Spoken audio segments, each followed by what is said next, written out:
Great, so that's running now. So welcome everyone. So I was saying today, going to be talking a little bit about sort of in a really short mini training, this idea of the fact that in the marketing world, as health coaches, we're sort of taught that we should market ourselves as experts, but then we get into the actual coaching training or in the coaching with our clients, and of course we know we should not show up as the experts. So how can we reconcile these two things? How can we bring those things together? This question actually came up last week after the Facebook Live that I did around scope of practice, and Jasmine asked this question, and I thought it was great and one that is so confusing, this dilemma sort of in our world, and what to do about it. So I wanted to do this Facebook Live and just give you a few tips and pointers on how we can bring these two things together. Market experting and non-expert coaching. So that's what we're going to talk about today. I want to break it down into sort of three main areas. So first, talk a little bit about the marketing, then talk a little bit about how we can clarify all of this when we are starting to engage with new clients, and then how this comes up in the actual coaching relationship with a new client. So first of all, I want to say that I absolutely get this one, and I was so confused by this when I was out there practicing in my own coaching practice. At one point, after I was into coaching for a few years, I developed a signature program, an 8-week online group coaching program around helping people balance their blood sugars naturally. So, I had some ideas about the program, and, it's a really fine line of, so how do I market this to people with, the ideal clients would be people like with diabetes, pre-diabetes, insulin resistance, just all kinds of sugar issues. So of course that's veering into medical territory, people with medical conditions. So how do I, stay true to the coaching process and show up as a coach with integrity and not market myself as an expert in diabetes or any of these medical conditions, but still market effectively? So I absolutely get this one. And for me during that time, it was a really, really fine balance in how I was going to sort of walk that line, and it is a very fine line. So want to get into it, kind of cover these 3 points, and then hopefully demystify how we can bring these things together. So first, when we talk about the marketing, the number one thing that I want to say is that I am no marketing expert. There are lots of people out there doing great marketing for health coaches. So if you're looking for more of that, I would really advise you to check out some of those trainings. But from a marketing perspective, again, a lot of marketing people out there, the gurus, the approaches say you got to show up as the expert. People have to have something that they're coming to you for, an expertise in some way. And so what I want to say, the number one, and this is probably the most important thing that I'm going to say here today, is that we are not marketing ourselves as experts in a health condition or a health struggle or challenge. What we are marketing ourselves as experts in is coaching. Bottom line. So we're not selling a medical treatment plan or a medical process, a treatment plan of any sort. We are selling coaching. So that's the number one thing that we have to become experts in, is the coaching process, the coaching mindset, our coaching skills, all the great coaching tools that we can offer our clients. That's the part of it that we need to get expertise on and in. So I really, highly recommend that if you want to do more training, do more coach training. Don't go out and learn about all kinds of other health fields and conditions and challenges, because that's going to really keep you stuck in the expert mindset. So unless you have other training, you're a doctor, you're a registered dietitian, a nurse, some other training in a health profession, you cannot market yourself as an expert in that condition. So that's the number one thing under marketing that I want to say. The other thing I want to say is that absolutely we can have a niche. So this is another area that comes up, of course, in the marketing side of things, that we need a niche, so an area of focus, and we also need to have a specific target market, ideal client.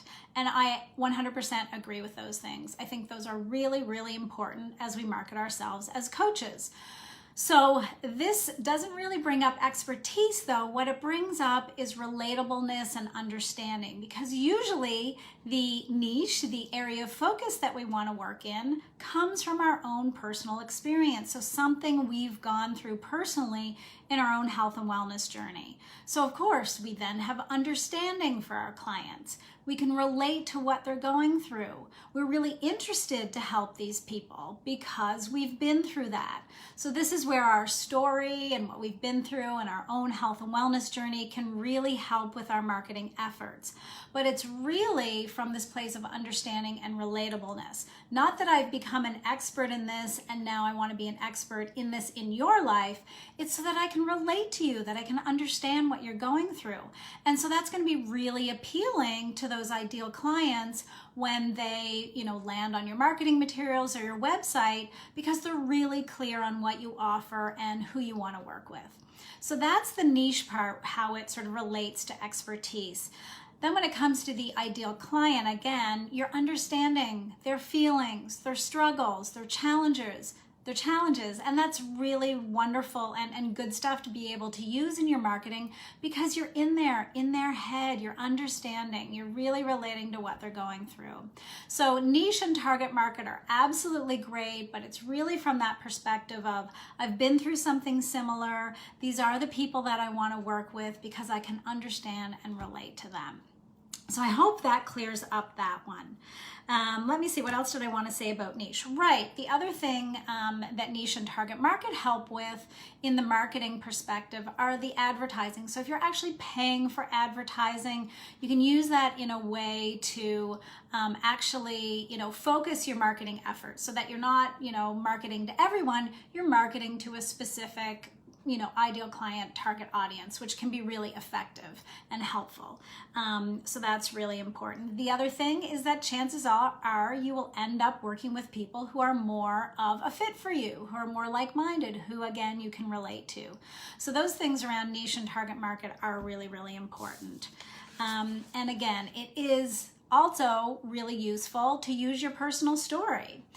Usually we are encouraged to share some sort of story. What personally have you gone through, whether it's you personally in a health and wellness journey, or it's a friend or a family member, or just, the reason why you've developed this interest in this area and this particular audience. That's also really wonderful to be able to include in your marketing.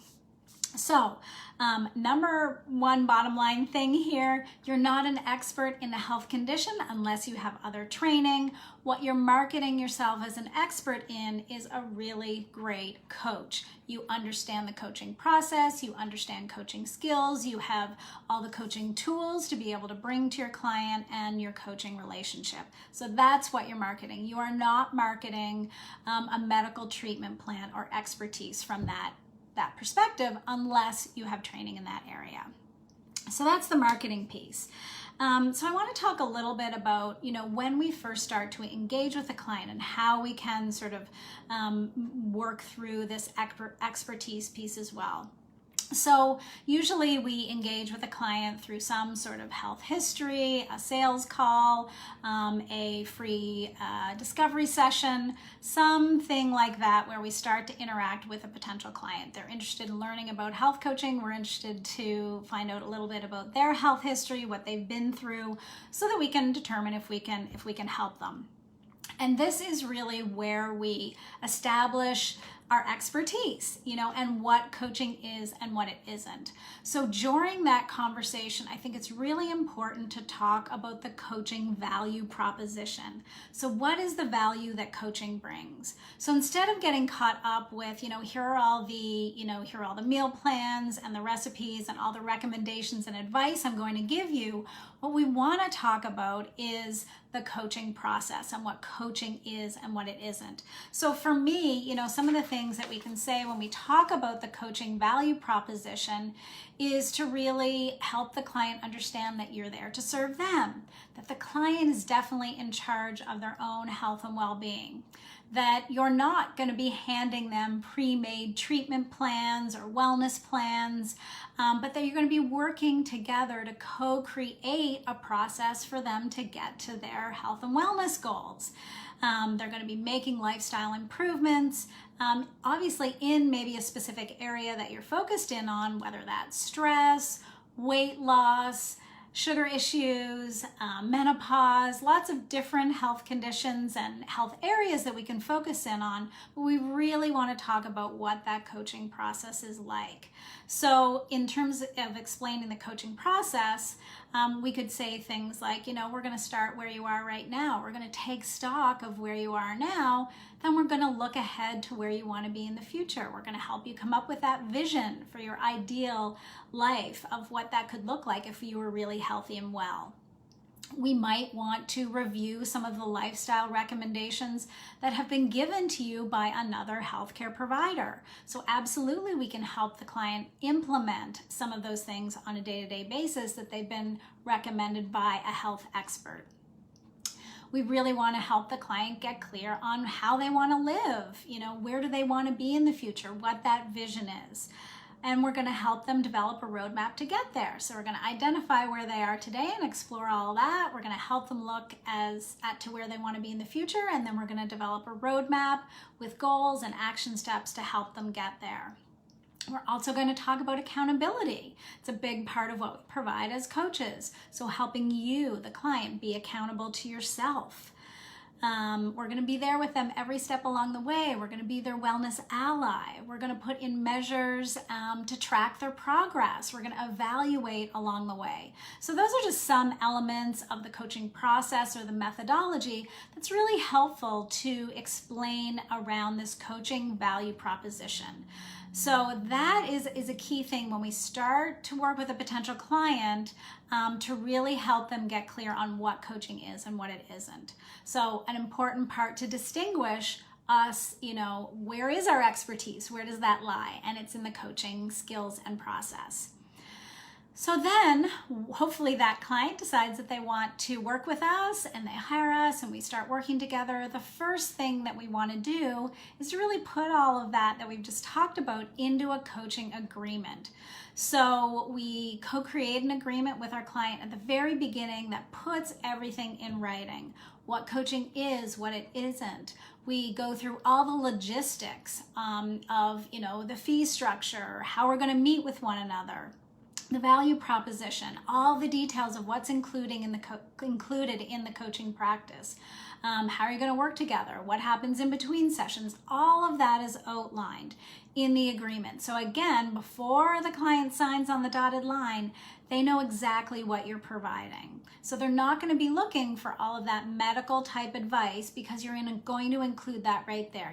I'm not a doctor, I'm not a therapist, I'm not a registered dietitian, so we're not going to be diagnosing and providing medications. We're not going to be doing therapeutic meal plans. We're not going to be digging back into your past, your childhood, to analyze what you've been through and figure out why you are the way you are.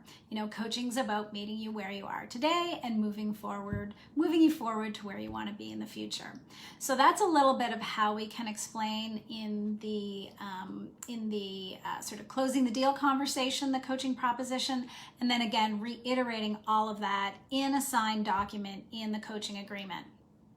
When it comes to professional coaching, organizations like the ICF and the National Board for Health and Wellness Coaching, one of their core competencies listed are setting an agreement. It's really part of the coaching relationship and a foundational piece. So important that you have that. So then I just want to touch quickly on what happens when we actually start working with a client. So we've set the foundation and we're going through our ongoing coaching process. And I'm not going to talk today about a specific coaching methodology or teach you that. We may talk a little bit about some of that on an upcoming video. But just some key things to keep in mind to, again, keep you in this mindset of the expert in coaching and not the expert in a medical condition is to definitely show up with that coaching mindset. We talked about that last time around scope of practice. I've got some free resources to help you really get into that coaching mindset. So you really want to show up from that place, always showing up as the coach first with that mindset, with your skills, with all the tools that you have to help the client move and make these lifestyle changes. We will want to always remember that we can teach 25% of the time in a coaching session with a client. So you can bring some other expertise and knowledge that you want to share with the client, as long as you've been trained in that and it's coming from good, reliable sources. Obviously, we want to refer out whenever we feel like we're out of scope or that the client does need some other sort of expertise. And then if we're doing group programs, we talked about this in scope of practice last time, that we can get into trouble when we're providing individualized meal plans and therapeutic diets and things like that to actual individual clients. But if we're talking more holistic, more generally, more broadly in group programs and things like that, we can actually share some recipes and things like that. So that's one area that is sort of loosely defined in some states, but where there is room to play a little bit. So those are the three main areas that I wanted to cover today. Just that marketing piece, that we're marketing ourselves as experts in coaching, not experts in a medical condition or field. Okay to have a niche and a target market to help us really work with the clients that we're really interested in, the ones that we understand, have compassion for, and can relate to. And then really being clear on that coaching proposition. So up front, we're clear on what coaching is, and we're really explaining it very clearly to the client about what they can expect and anticipate from the coaching relationship. And then we're putting all of that in writing in the agreement when we start working with the client. And then throughout the client engagement, we're showing up first as a coach. So I hope that's helpful in sort of demystifying and clarifying a little bit of this piece around, how do I market myself as an expert but not show up as the expert in my coaching? So that's how we do it. Those are just a few insights. If you have any questions, please post them in the comments, and I'd be happy to answer them. And I think those are the main points. But we're really, really, number one bottom line from today, we're not marketing a medical treatment plan or an expertise in a health condition. We're marketing ourselves as experts in coaching. So keep that in mind, and I think that's going to help clarify some of that confusion. So thanks for tuning in today, everyone, and I look forward to your questions. Bye for now.